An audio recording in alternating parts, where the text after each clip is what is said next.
Hello नमस्ते सेवा। आज चाहिँ म यहाँ भिडियो बनाउन गइरहेको छु। अब यो एरिया चाहिँ मलाई साह्रै राम्रो लाग्यो हेर्नमा पनि, त्यसैले म तपाईहरुलाई यो एरिया देखाउन गइरहेको छु। यो यतातिरको भ्यू साह्रै मलाई राम्रो लाग्यो अनि तपाईहरुलाई पनि म देखाउन गइरहेको छु। सबैभन्दा यो एरिया चाहिँ साह्रै राम्रो लाग्यो। यो चाहिँ मान्छेलाई मर्निङ वाक गर्नु राम्रो छ। यो चाहिँ समुद्र र तलको किनार सेन्टरमा छ मर्निङ वाक गर्नलाई। र अब म उता गएर तपाईलाई देखाउनेछु। अनि यता समुद्र भयो। ढुङ्गा चाहिँ कसले पनि जङ्गल यति ठुलो कहाँबाट ल्याएको हामीले यो तपाईँको पाहाडबाट बोकेर ल्याएको हो कि।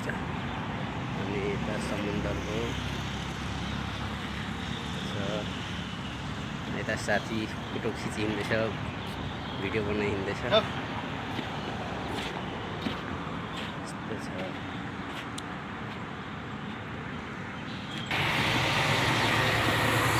यो चाहिँ दुबईको पाम जुमेरा एरिया हो।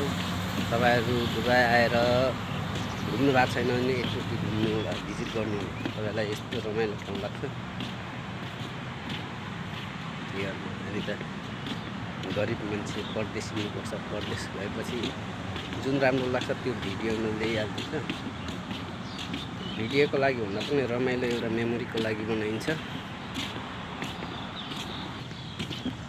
ए वाइ दिस फास्ट फास्ट चम्चा।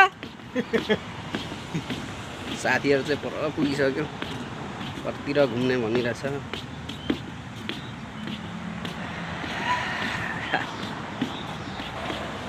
एटलान्टिस होटलको नजिकै हो।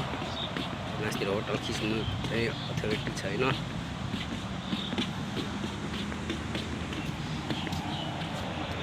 ढुङ्गा चाहिँ जम्मै लागिरहेछ।